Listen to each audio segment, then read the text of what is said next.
I'm in the Sable model home here in Finley Creek at Tamarack Homes, and I've got my beautiful G's Bees honey that I'm going to work with. I'm going to make some delicious honey roasted nuts that are great for cocktail parties and charcuterie boards, and they'll even make a terrific edible gift. So to start off, I've got 3 tablespoons of honey here in my skillet, and I'm going to add a teaspoon of canola oil. And it's pretty free form. You can measure, you don't have to. Now what we want to do is bring this to a boil, and what that does is it makes the honey a lot more liquid, so it's easier to work with. And it doesn't take very long. You can see already we're getting little bubbles here. So I'm just going to stir the oil into the honey. And now we're going to add 1 cup of raw almonds. You could easily use cashews if you prefer. You need a nut that's got some substance to it, so something like a pecan or a walnut might not be ideal. Peanuts would definitely be a great option. And I'm stirring them up just to get them evenly coated with the honey and oil mixture. And then I'm going to sprinkle on some of my favorite seasonings. I've got a mixture of chili powder and freshly ground cardamom. You could use whatever you prefer, cinnamon, ginger, cayenne if you want a bit more heat. And we're just going to give it another stir to disperse those spices.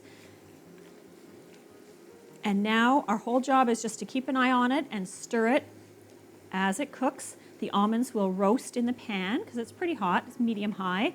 And the honey and oil will evaporate and stick to the nuts and give them that beautiful sweet coating. I like working with honey because I find it's got such a nice natural sweetness.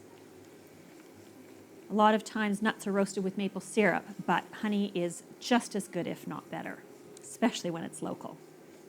All right, our nuts are coming along really nicely. I can see that they're starting to turn a deeper golden brown. And that's great. You do have to keep an eye on it because, of course, honey being a sugar-based product, natural sugar, it will burn if you don't keep an eye on it. And I can see that the liquid is almost evaporated. It's a good idea to use a non-stick pan if you have one for this. All right, and I think we're done. So now I'm going to transfer them to a parchment-lined baking sheet.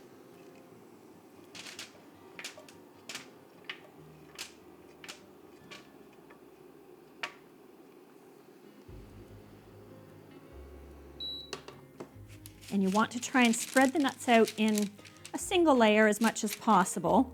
They will still be sticky and they'll stick together, but once they've cooled, you can break them up into clumps, smaller clumps, or even individual nuts if you prefer. Once they've finished cooling completely, you can transfer them into little glass jars if you like for gifting, or I like to watch for things like vintage candy jars that I often find at thrift shops, and they make really great packaging for these nuts.